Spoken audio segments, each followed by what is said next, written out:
Bonsoir à toutes et à tous. Très heureux de vous accueillir sur ce plateau du Grand Rendez-vous avec ce soir Sokhna Fall. Bonsoir Sokhna. Bonsoir. Et Mamoudou Sitinkara. Bonsoir Mamoudou. Bonsoir. Nous allons recevoir tout à l'heure en deuxième partie le ministre de l'Enseignement supérieur, le professeur Mary Teuw Niane, ainsi que le groupe de rap Cook and Fook. Mais en attendant, nous allons accueillir quelqu'un qui est auteur d'un ouvrage non encore publié intitulé L'héritage académique et philosophique de nos aïeux, dont il vient nous parler ce soir. Je vous prie d'accueillir Monsieur Cheikh Al-Hassan Sagna.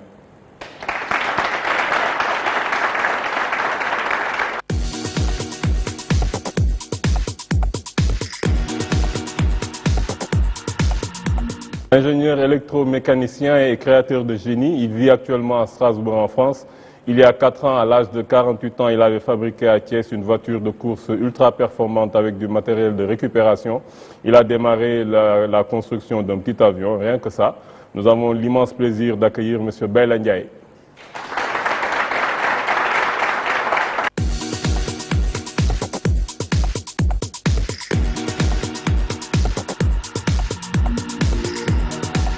Bonsoir tout le monde. Assalamu alaikum, imam ñu ngi lay nuyu. Waaleykum salaam wa rahmatulah. Alhamdulilah. Donc comme ni ñu ko waxee sànq yow da nga doon liggéey si benn fànn woo xam ne mooy lu jëm si suñu maam yi li nga xam ne moom lañ fi bàyyi woon. Sur le plan ay xalaat. sur le plan seen philosophie ak seen gis-gis. muy loo xam ne xëy na léegi dafa tumuranke ñu bëri nañ ko xaw a sàggane. loo ñu si mën a indi comme leeral un peu. Aouzu billahi mina shaytani rajim, bismillahi rahmani rahim. Wa sallallahu ala sayyidina wa nabiyyina wa mawlana muhammadin wa sallim tasliman. kon ñu ngi lay nuyu ci invitation bi di nuyu ñi ci plateau bi yëpp nuyu waa ñi seetaan yëpp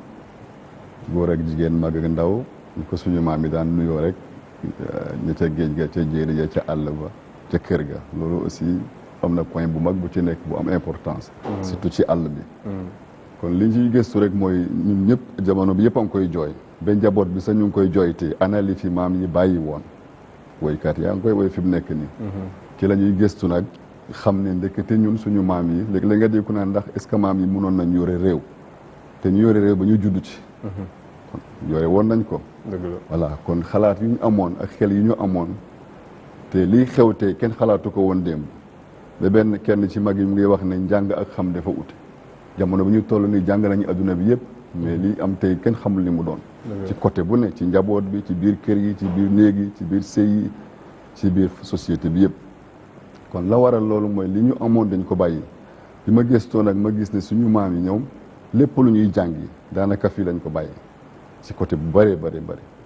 li ma ciy gëstu nag ci wàllu étymologie la ak linguistique ndax baat boo gis rek dafa am chaque mot a chance conventionnelle et linguistique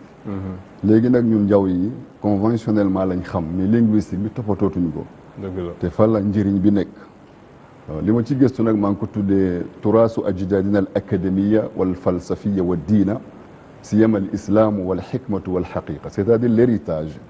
académique et philosophique de nos aïeux avec la religion, comment ils correspondent avec la religion, surtout islam ak logique ak science. The academical and philosophical heritage of our forefathers with religion, especially Islam and logic and science. yooyu yëpp ñu lim noonu ci wàllu olof mooy suñu maam yi ndono bi nga xam ne moom la ñu war a doon ci suñu maam yi ndax mag yi Sénégal mos naa dégg benn at ñu ne dañu am problème philosophie ci école yi te pourtant sénégalais buy dox rek philosophe la waaw way xam nga ko xamuloo ko ndax suñu maam yi seen wax yëpp philosophe la li ñu naan wolof Njaay nee na lu ne philosophie man moo ko mën a passé bu tubaab bi lañ jël rek te mag yi de ci philosophie boobu nee nañ ñoom nit mënut a doon sa baay bugg a doon baayu jàmbur wala nga doon sama bugg a doon maamu jàmbur. léegi concrètement yow si fànnu linguistique yow science duggagoo si bu baax si wàllu science wala linguistique rek nga jot a gëstu fu mu toll nii. waaw ci làkk bi gis naa ci ne ay académicien lañ philosophe lañ philologue lañ pédagogue lañ même ay scientifique lañ. loolu yëpp gëstu naa ko ci biir. ci ma joxe exemple rek bu gàtt ci wàllu académie bi tey Sénégal jàng nañ fu ne. mais c'est dommage lépp lu ñu ñëw ci suñu réew mi rek ni ko ñëw ñu defari indi ko rek noonu lañ koy tudde te pourtant adduna bi dépassé nañ foofu voilà télévision la ñuy wax caméra la ñuy wax bic la ñuy wax te ne sax boobu amoon na fi xalima boobu bi l'islam ñëwee am nañ ko fi ok xalima baatu arab yi. moom lay wax man ne bu islam ñëwee ci lañ ko am di wax xalima ndax ci maam yi nag man fi may waxee mooy balaa benn njàng di ñëw ci suñu réew mi kon suñ ko bëggee dégg ñun xale yi ci suñu maamaat yi lay wax boobu. waaw xam nañ waaw mu gën a leer. ok ci wàllu académie Chine waaye suñ defaree benn objet indi ko France ak académiciens yu mag yaa ngi fa dañ ko utal tur ci français américains yi soo demee noonu Angleterre Russie noonu fii def ko waroon a am te bi maam yi di dund boobu njàng amul l'islam moo fi jiitu indi arab te boobu nekkul nga gis ne ci bi may joxe. donc maam yi yow li nga bëgg a wax mooy que maam yi daaw ñu bind. mënuñu ko amul boobu njàng ñëwul njàng egsiwul. parce que gis naa ñu wax leneen ñoo xam ne génn nañu def nañ ci ay téere yu bëri wax ne amoon na bind bi fi nekkoon ci tangu maam yi. non njàng yi ñuy jàng tey. boobu amul woon boobu islam egsiwul Sénégal. mais làkk bi moo fi nekkoon làkk boobu ñuy làkk nag message la so yàlla subhanahu wa taala bi mu bëggee ñu xam ko dafa indi làkk dafa indi lettre mooy alquran jox ko prophète Mohammed kon la mu wax ci lañ mën a déglu ba xam kan mooy suñu borom kon ñun suñu maam suñu leen bëggee xam dañuy déglu seen wax boobu nag moo ñu réer tey foofu lay waxee nga gis ne ci académie boobu may wax bi islam di door a egg si exemple 5 piliers la shahadatu an la ilaha illa allah anna muhammad rasulullah iqami salat ita'i zakat sawmi ramadan hajj léegi nag ñu war a xool nag ki war a pratiquer l'islam naka lañ koy tudde ñu jël mënoon nañ tuddee ku war a pratiquer islam seede it oor it aj it asaka it waaye ñu tuddee ko julli it nga xool te boobu l'islam a ngi door a existe lañ la nit mun a wax julli it boobu prophète Muhammad ñëw indi ay hadisam ay textes yu bari teg baynal muslimi wal kaafir as-salaat diggante jullit ak yéefar julli la al ahdu allazi baynana wa baynahum tarku salaat suñu diggante ak yéefar yi bàyyi julli la awalu ma yudau fi misaani al abdi yowm al qiyama as-salaat li ñuy njëkk a teg ci balance yowm al qiyama julli la maam yi tuddee la julli it kon loolu ku ko dégg te xam ko te doon jullit waruloo sàgganee julli ndax académiquement won nañ la ne baat boobu mooy li gën a fort ci piliers islamique te prophète Muhammad loolu la woon ci wàllu académie te dafay door a ñëw fi mu ne nii nag tey jàng te boobu njàng tubaab yëg siwul njàng tubaab bu islam bi moo ko fi njiitu tey nag jàng nañu adduna bi yëpp amul benn làkk ci adduna bu nit di làkk te Sénégal amul ku ko mun amul bariwul mais tey académie boobu moom la ñu war a jéem lan la ñuy def nag mooy il faut ñu dellu ci suñu làkk bi xam ko ma indi la ci exemple ci wàllu science boobu damay dem ci wàllu gastronomie ci wàllu lekk la tey problème lañ am diabète baa ngi fi tension yaa ngi fi feebar yu bari cataracte yooyu xam ne yàggul man mii xale sax yàgguma ko dégg mën nañu wax ne amu fi woon ok suñu maam yi soo demee ci docteur daf lay wax ne na lekk bi oyof na sori wante limal la lu bari prophète Muhammad sallallahu alayhi wa sallam indi ne su fekkee ne yaa ngi lekk defal sa biir ñetti xaaj bii ndox bii ngelaw bii nga am fooy nokke benn philosophe anglais ne eat to live but do not live to eat lekkal pour naan mais bu di dund rek pour lekk lekkal pour dund mais bu dund ngir lekk alors yooyu yëpp suñu ko déggee dañuy kontaan de xam-xam la te dafa logique mun nañ ko dégg nga ñëw ci suñu maam yi nag nga xam ne njàng ñëwagul tey suñ la laajee tey ban aliment la ñuy utiliser Sénégal boo xam ne fii lañ koy béyee jéggaandi wuñ ko ban ngay wax dugub xëy na dugub voilà dugub boobu si wàllu étymologie bu ñuy jàng ku la laaj lan mooy dugub ci olof looy wax mooy 1000 français la nu ma koy firee si wolof waaw dugub de dugub rek conventionnellement mooy li ñuy def cere laax linguistique am na yeneen tur nag dugub am na non yooyu soo indee détails yi ay bas yi ay suuna mi ngi noonu ay suuna linguistique bi nag lañ soxla foofu linguistique bi dugub mosuloo bay dugub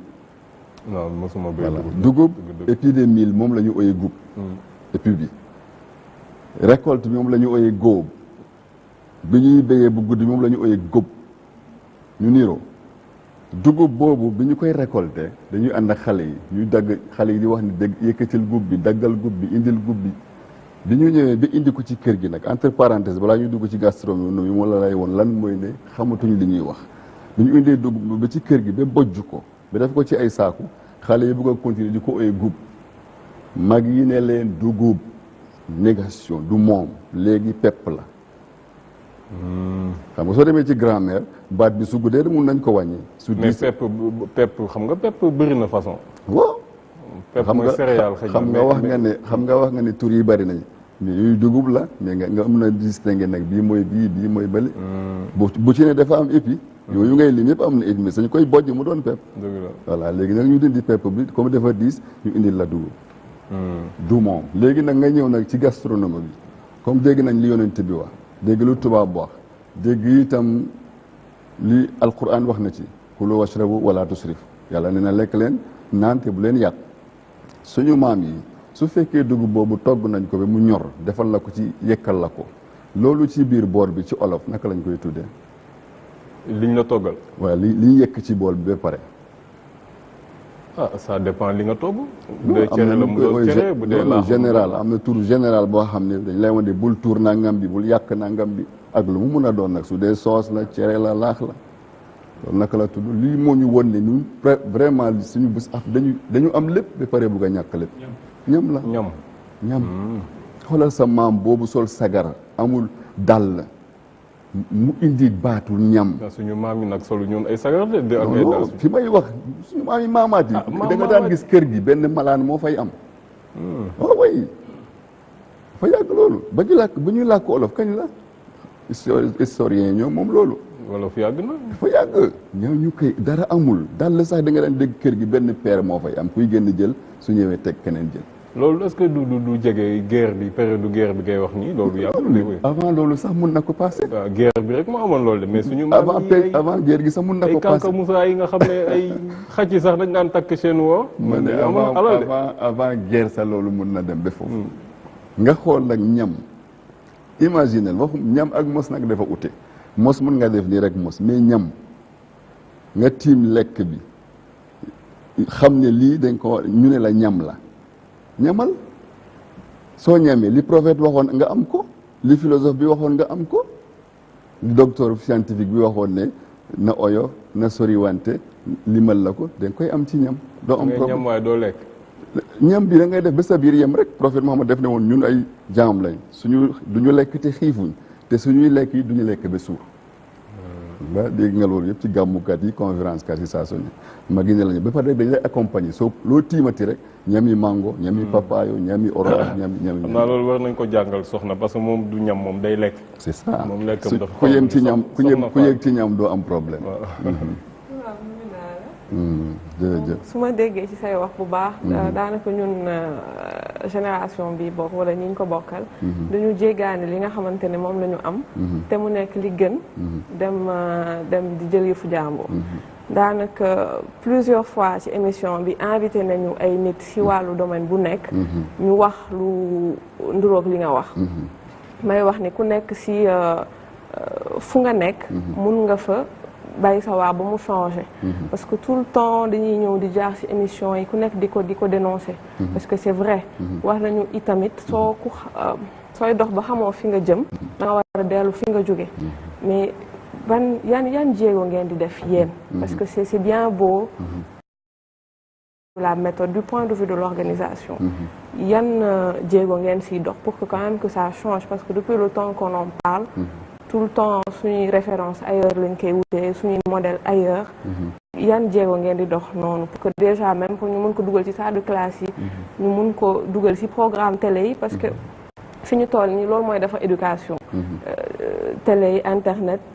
école ba mbedd ba nan ngeen di organiser wu par rapport à ça voilà kon li ñu organiser wu rek man fi mu ne ni dëkkuma fi mais saa yu ma fi ñëwee damay occasion comme ni nga ko waxee ci télévision yi su dee livre aussi ñu ngi siy jëm mais pareegul man ci village yi laa toog ab kaw laa toog ci village yi fa laa toog léegi lii ñuy def nii ñun ñëpp ci war a bokk amul borom ndax man sama maam moomu ko ñun ñëpp a ko bokk ni ma ko gëstoo ci olof noonu laa ko gëstoo ci séeréer ak ci soose yu bari laa ci def ko defee nag ci télévision yi lii par exemple ni ñu toog ni yow dégg nga baatu ñam boobu man moomuma ko uppalewuma la ci soo demee yow itam da nga war a futteeku xam ne lii nga moom làkk français bu ne anglais bu ne arabe bu ne baax na ñu suñu bos dara gënu ko yaa jël ñun ñoo ko moom làkk yëpp neex na mais suñu bos dafa neex ba pare saf dafa saf lool imaginez pédagogie bu toll ni prophète lim lale mu ñëw ne la ñam imam sànq yaa ngi koy wax ku mu nekk ci wàllu bu nekk domaine science domaine médecine outils yi ñu jox ñun nommé wuñ ko ci suñuy langue ci yeneen langue lañ ñu ko jàngalee ci yeneen langue lañ ko dugalee ci ñun déjà wàllum linguistique bi yaa ngi koy wax déjà il faut que ñu trouver ñu créer benn cadre bu rendre possible li ngay wax ni voilà tey yow yaa ngi Dakar man kaw la jox naa la exemple tey futteekul gannaaw tey jii nga dem ci gars yi borom xaalis yi ñu yore affaire yi ci biir Dakar ñu jéem ñu dajaloo étudiant la étudiante nga ñeneen ñaa ngi toog ñu jéem ko dëgg la parce que ñun recevoir woon nañ fi nem si yàlla professeur Ousseynou Ndiaye yàlla na ko yàlla yërëm moom defoon na si liggéey yu am solo yu génne woon na étymologie wolof yoo xam ne ay baat yoo xam ne ñun jéggaane wuñ ko si ay domaines yu précis comme ay cellules wax ne cellule ni ñu koy waxee si wolof table dañ koy wax ba pare tous les dérivés yoo xam ne mën na génn si cellule mitochondrie yëpp am tout même ba cancer sax Google en wolof créé woon nañ ko fi personne ne l'utilise kenn utilisé yow gisoon nga Google bi ñaata nga ci dugal am na lu ma ci gisoon de ñaata nga ci dugalagum ci sa làkk yow ci sama làkk dugal naa ci yu bari de yu nga xamante ne gëstu nga ci sa làkk bi dugal ko ci Google benn ñi xam ne lii olof la boo xam ne ñoo ko moom mu réeroon ñu gis ko ñaata moo nga ci am loolu laa lay wax en fait man ak ñi ma àndal tàggatuñu ci loolu dañ koy jéem il faut que ñu jéem ko gisal moo jox la exemple làkk bi ñuy làkk nii tubaab bi dañuy wax ne the communication is the key of understanding sallallahu alayhi wa sallam yàlla ne wa ma arsalna min rasul illa bi lisaani qawmi amul benn yonent bu ñëw lu dul làmmiñ bi nga namp moom ngay transmettre yàlla wax ci alquran ne allazina yastami'una alqawla fa yattabi'una ahsana ulaika alladina hadahum allah wa ulaika hum ulul albab ñi nga xam ne dañuy déglu wax jël la ca gën ñii ñooy ñi am xel te ñii la yàlla jubal nga ñëw ci suñu maam yi seen étymologie bu riche bii ku la laajoon tey lan mooy làmmeñ yow ci olof looy wax duma ko mun tontu laa bëgg ñu futteeku ñun xale yi ñoo ko moom parce que kenn jàngalu ma ko en fait man jànguma ko awma de même tubaab bi may wax anglais bi dew ma école autodidacte la alxuraan laa jàng dañuy futteeku soo demee Chine tey da ngay gis soo demee ci suñu village yi benn ñaar ñetti village nga fekk fa asiatique américain européen jóge ci gratte-ciel jàng université ba jeexal dugg ci néegu ñax di lekk cere yooyu di comme matt ak mutu yi am na ñoo xam ne fii Dakar ku leen affecté ci région sa jarana ñu démissionné pour lan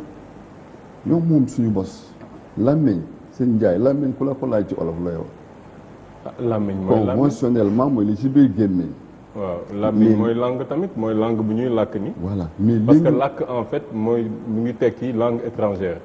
parler une langue étrangère mooy làkk mais làmmiñ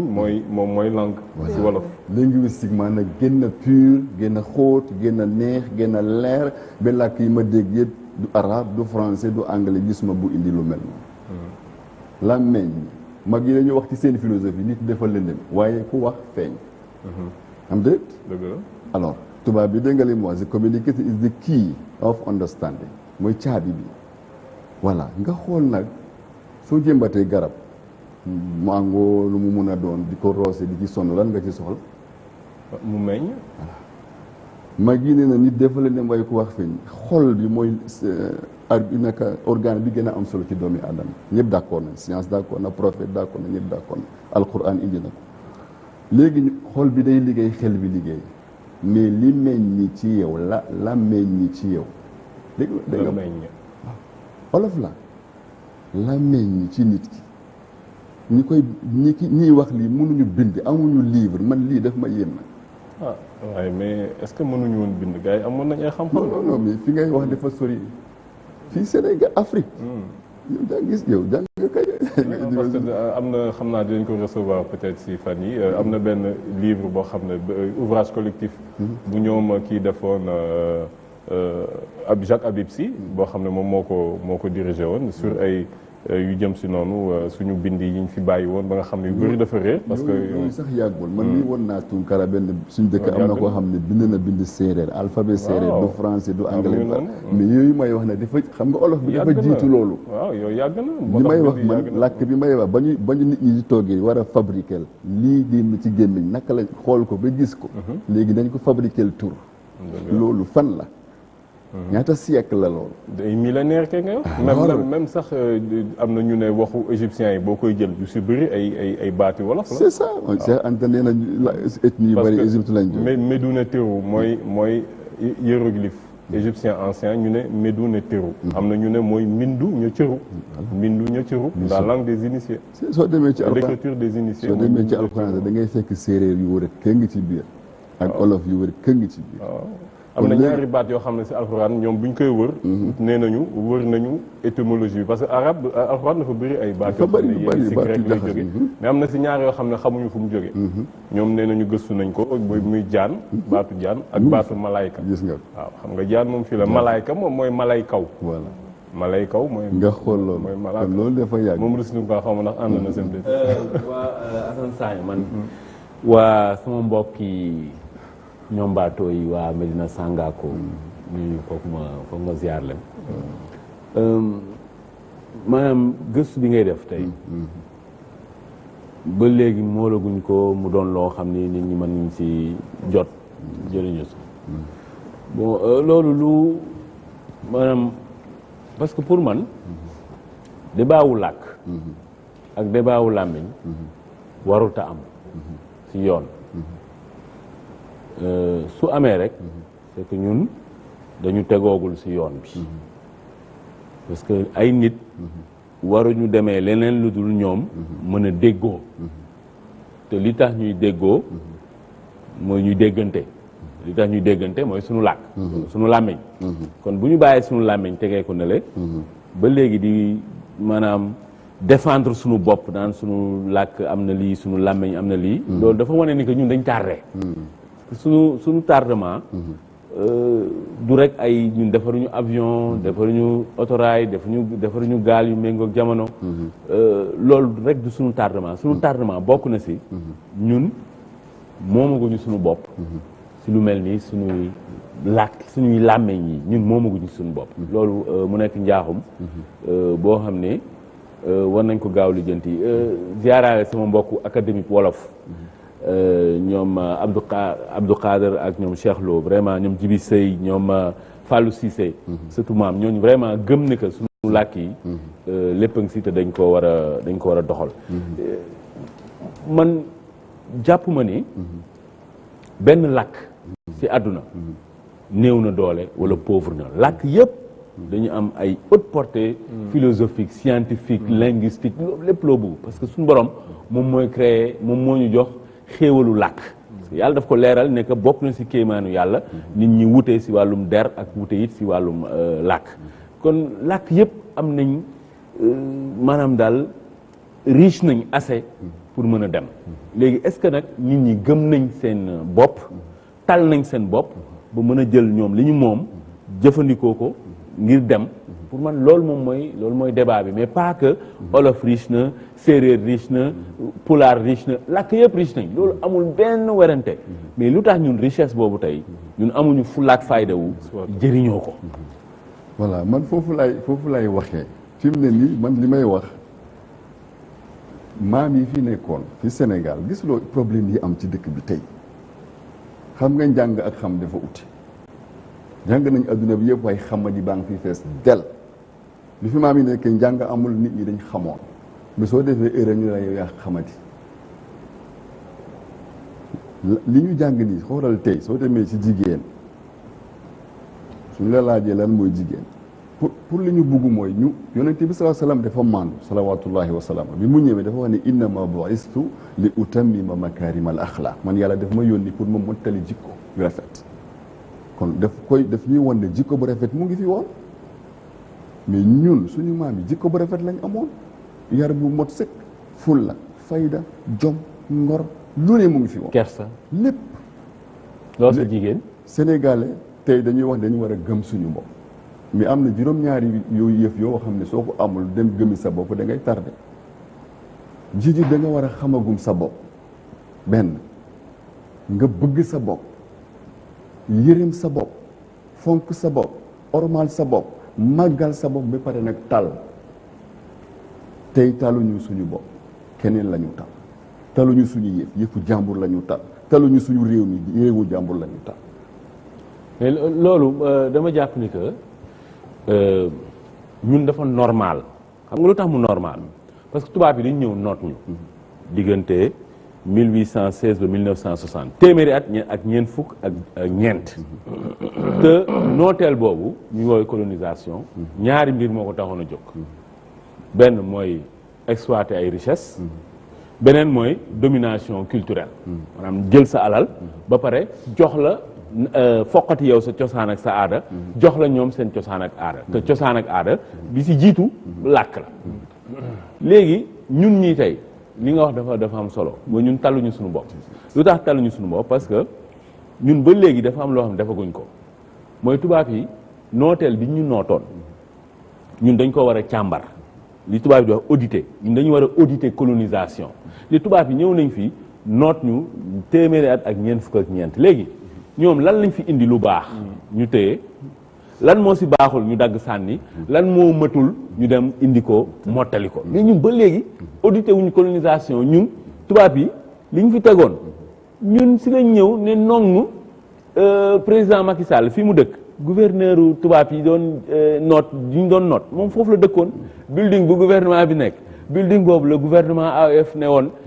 tey ñun tubaab yi làkk bi ñu fi indi woon ba léegi làkk boobu moo fi nekk xaalis bi ñu fi indi woon ba léegi xaalis boobu moom moo fi nekk maanaam même boo xoolee suñu tabax yi sax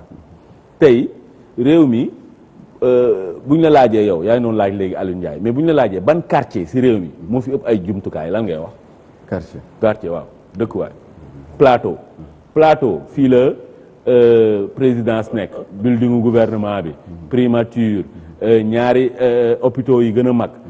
état-major de l'armée ministère de l'économie place de l'indépendance fii la ministère des affaires étrangères hôtel de police te yi ma lim yëpp tubaab yi leen fi defoon ñun defuñu si benn donc ñun talaguñu suñu bopp si nii tubaab yi naam li ñu fi indi woon du ñàkk am na lu si baax loolu war nañ ko téye lu baax moom alalu nit ku baax la rek foo ko fekk da nga koy jël misaal bi may mujjee si loolu mooy